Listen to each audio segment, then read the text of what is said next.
Okay, we've looked at Matthew, now we're looking at Luke. Luke is taking the approach from the Gentile standpoint because he's writing, to sort of include Gentile details. All right, we've already covered that part. Joseph went up from Nazareth. Okay, again, he's playing to verse 11 of Matthew. Joseph was already in Nazareth. He goes to Bethlehem. Okay, so now he's helping the reader who already knows these first 11 verses in Matthew. See, he's doing it in reverse. This is Bethlehem. All right. This is Nazareth. Matthew doesn't have to say that it's in Nazareth because everybody already knew. But Luke is writing a generation after Matthew. Luke is writing about 58-62 AD. And you know that because of the way he writes Acts. Okay. Nazareth. He's going from Nazareth to Bethlehem. So he's filling in details that aren't in Matthew. Because he's writing now the official, addendum to the gospel. All right? Filling in things. All right? The job of each gospel writer is to fill in things that were not said before because it's to another generation. And also to renew the message with respect to that new generation. In other words, the new generation didn't learn what it should have learned from the Gospels it had, so they're getting an updated version from somebody who was there, okay, or who knew it. In this case, Luke was not an eyewitness, who knew the information directly from the Holy Spirit, but it's recast in terms of what that generation needs to hear. And of course, we're a generation subsequent to all of them, and we need to hear all the information, and of course we have it. All right, so he's filling in the explanation. All right.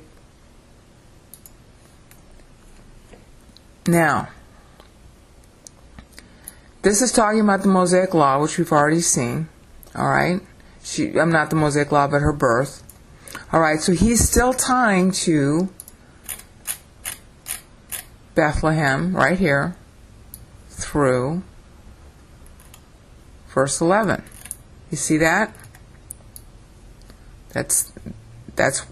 They came back. That's when they come back. This is in Bethlehem.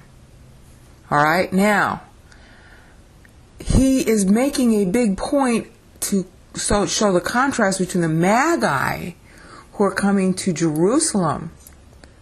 All right, looking for the angel that they suddenly can't see. All right, because they wouldn't be asking this if they could see the angel at this point. And of course, Herod and Jerusalem can't see it. So it's not a star. All right, so he's contrasting the appearance of the angel that Matthew was writing about, that the Magi saw, with some shepherds. Okay? Now, this is really important. Very, very subtle. This word here, phulasso, is used for Nazir. See? Right there. That's Nazir. That's where Nazarene comes from. That's where Nazareth comes from. He's using the Greek word, see, for Nazir. So he's playing on words. He's depending on them knowing the LXX, okay, because this is used in the LXX for this Hebrew word Nazir. So all those stupid KJVO people who think that the LXX was an invention of Origin, they don't know what the hell they're talking about, but then we've covered that before. Phulasso is the Greek verb, and it's used here, phulassontes, because he's making wordplay on the Hebrew. He's making wordplay on dedicated. He's making wordplay on Nazareth. And he's doing it, okay, just after, look, See? She gives birth. He leaves Nazareth. Look at this. He leaves Nazareth. Nazareth, dedicated. Okay? Goes to Bethlehem. Okay? She gives birth. In the same region of Bethlehem, there were some Nazarites. Not Nazarites really, but the people doing a Nazaritic job. They're dedicated to watching what? The sheep. You get that? So he's making a play on their dedication to their job. Her being dedicated to give birth to the firstborn who's going to be dedicated to our salvation. Coming from the town of dedication, going to house of bread, that's what Bethlehem means.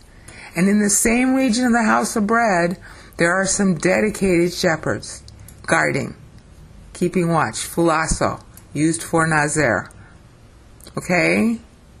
Got it? You see the word play? Now, next thing, angel of the Lord. Oh, the star. Star, star, star, star, star, light. Okay, Chanukah, light, angel, light, the glory of the Lord shone. You see the wordplay? You see how funny this would be if you already knew that this was happening at Hanukkah?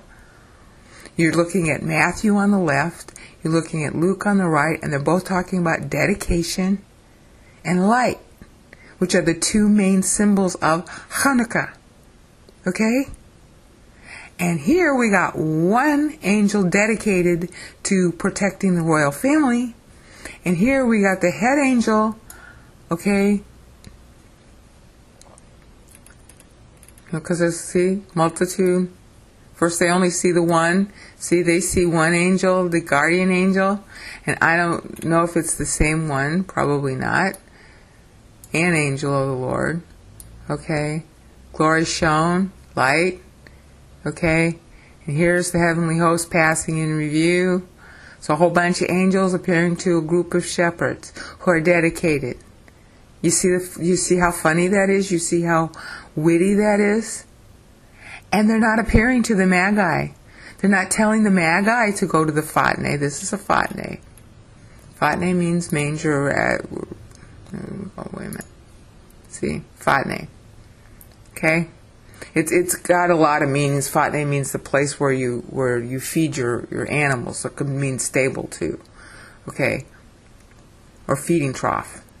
My pastor likes to translate that as feeding trough. Alright? This cloth thing doesn't mean cloths, it means grave clothes. I refer you to my pastor's Luke 2 series in the year 2000, Better Things for Christmas, and to his 1965 Matthew series, and you can just get that straight from him, because it's a lot of material and I don't have time to go through it. Okay? The point is, alright, that this is where he's born.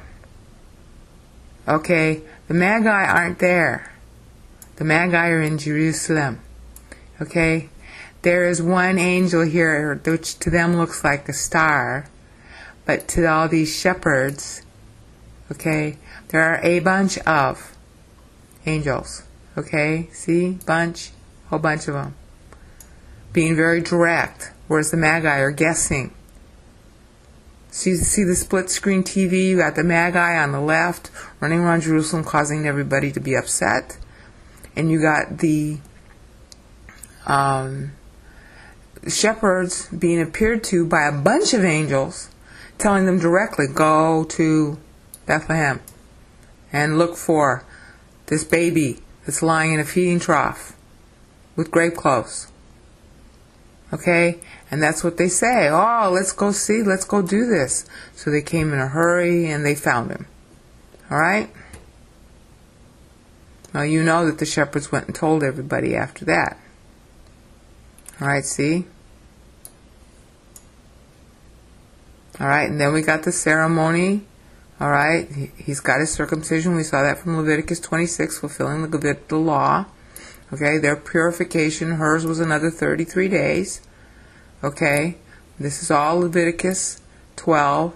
That's how we know they were there for a month in Jerusalem. So they are in Jerusalem at the very time the Magi are there. That's how the Magi are able to follow. See? after coming to the house. They see the star, which is an angel, going before them. Why? They're going back up toward Nazareth. And then it came and stood over the house. Not the manger, the house. So this is about 40 days after. Okay? You see, can you make the comparison between the two sides of the screen? All right? And you see now the funny play that Luke, on the right-hand side, is making on the same themes in Matthew on the left-hand side of dedication and light, which are the two main ideas in Chanukah. Okay, I hope that helped. If not, yell at me.